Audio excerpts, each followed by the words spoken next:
بسم اللہ الرحمن الرحیم۔ کتاب کا نام ہے ہم ماتم کیوں نہیں کرتے۔ رائٹر ہیں اس کتاب کے وکیل صحابہ و اہل بیت حضرت مولانا قاضی مظہر حسین صاحب رحمۃ اللہ علیہ۔ بسم اللہ الرحمن الرحیم۔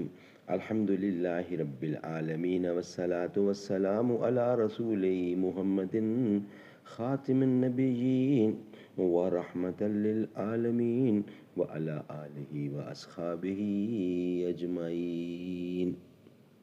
شیان تلگنگ کی طرف سے گزشتہ ایام محرم میں ایک پفلٹ بنام ہم ماتم کیوں کرتے ہیں شائع کیا گیا۔ اس پفلٹ کی ابتدا میں ثانیہ کربلا کے تحت یہ دعویٰ کیا گیا ہے کہ ہم اس واقعہ کی یاد تازہ کرنے کے لیے ہر سال ماہ محرم میں ماتم، نوح خوانی اور مجالس بپا کرتے ہیں۔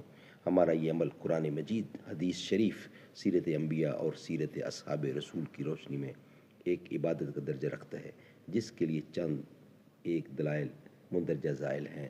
اس کے بعد مؤلف نے نمبر وار 18 دلائل پیش کیے۔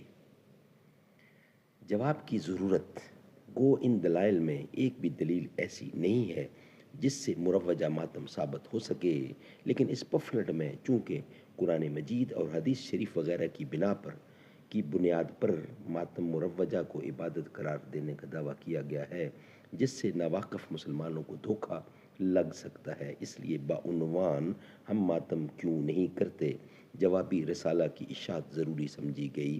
اللہ تعالیٰ تمام اہل اسلام کو رائے حق پر چلنے کی توفیق عطا فرمائے، آمین ثم آمین، بجا خاتم النبیین صلی اللہ علیہ وسلم۔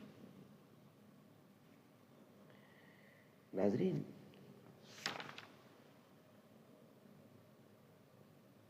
خلاصہ جواب یہ ہے کہ مذکورہ 18 دلائل میں سے کسی ایک دلیل سے بھی مروجہ ماتم ثابت نہیں ہو سکتا، اور اگر یہ ماتم عبادت ہوتا تو اولاً قرآن میں اس کا صریح حکم ہوتا، اور ثانیاً احادیث مبارکہ میں اس کی تصریح ہوتی، اور نعوذ باللہ خود رسول اللہ صلی اللہ علیہ وسلم ماتم کی مجالس بپا کرتے، جیسا کہ نماز، روزہ وغیرہ عبادات پہلے خود حضور اکرم صلی اللہ علیہ وسلم نے ادا کی ہیں۔ مروجہ ماتم کے ناجائز اور حرام ہونے کے دلائل۔ قرآن مجید میں کئی آیات ایسی ہیں جن میں ایمان والوں کو صبر کا حکم دیا گیا ہے اور صبر کرنے والوں کو جنت کی بشارت دی گئی ہے۔ انشاءاللہ ہم ریفرنس کے ساتھ دلائل دیں گے۔ اس کے پہلے 3 دلائل وہ ہم پچھلے ویلاگ میں پیش کر چکے ہیں، یعنی 2 دلائل بمع قرآن کریم کی صورت کے ساتھ، اس کے ترجمے کے ساتھ دے چکے ہیں۔ اب دلائل نمبر 3 آپ کے سامنے رکھنے جا رہے ہیں، جو کہ صفحہ نمبر ہے 16، پیج 16، اور پوائنٹ نمبر 3، والذین صبروا ابتغاء وجہ ربہم واقاموا الصلاۃ وانفقوا مما رزقناہم سرا وعلانیۃ ویدرؤون بالحسنۃ السیئۃ اولئک لہم عقبی الدار۔ 13واں پارہ اور 22 نمبر یہ آیات ہے، یہ آپ خود بھی کنفرم کر سکتے ہیں۔ پارہ سورۃ رعد کی یہ تیسرے پارہ نمبر 13 اور سورۃ رعد ہے، اور رکوع نمبر 3 ہے، اور آیت نمبر ہے 22۔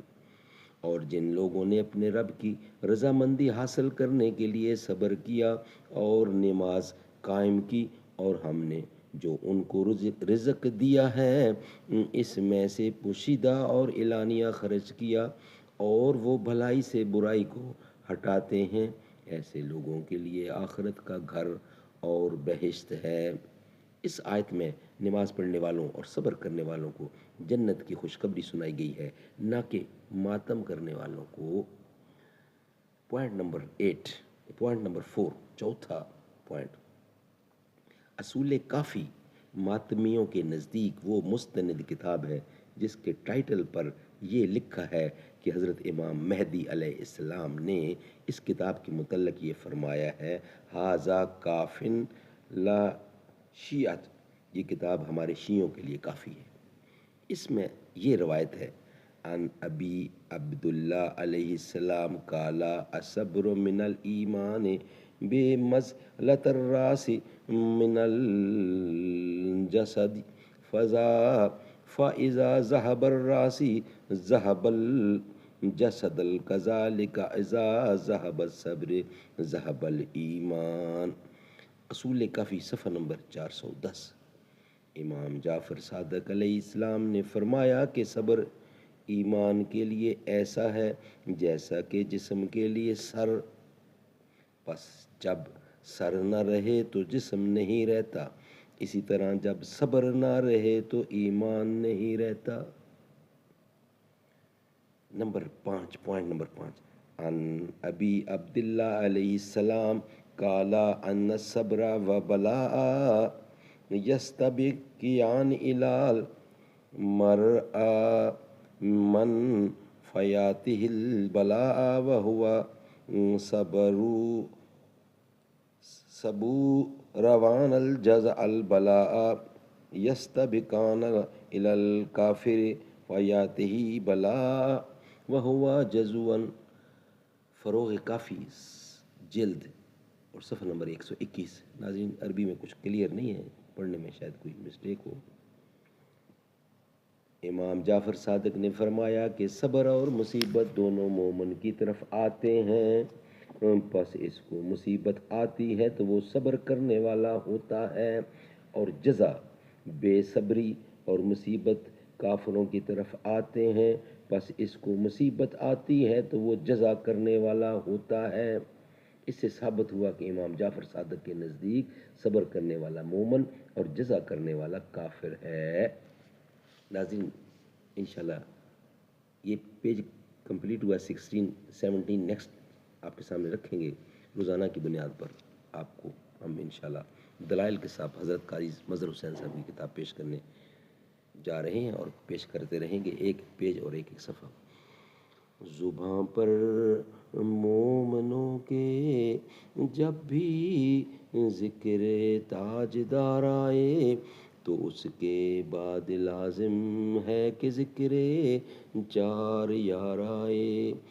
ابو بکر و عمر عثمان و حیدر جب بھی باغباں ہوں تو پھر کیوں کر نہ باغ مصطفیٰ میں ایک بہار آئے۔ رب صلی وسلم دائما ابدا علی حبیبک خیر خلق کل یمین۔ راہ حق میں جان دے کر ہو گئے زندہ حسین، تو انہیں مردہ سمجھ کر بین کرتا ہے فضول۔ اللہ تعالیٰ ہمیں ایمان نصیب کرے اور حضور کے یاروں پر سچے دل سے ایمان لائیں۔ صدق اللہ العلی العظیم۔ السلام علیکم۔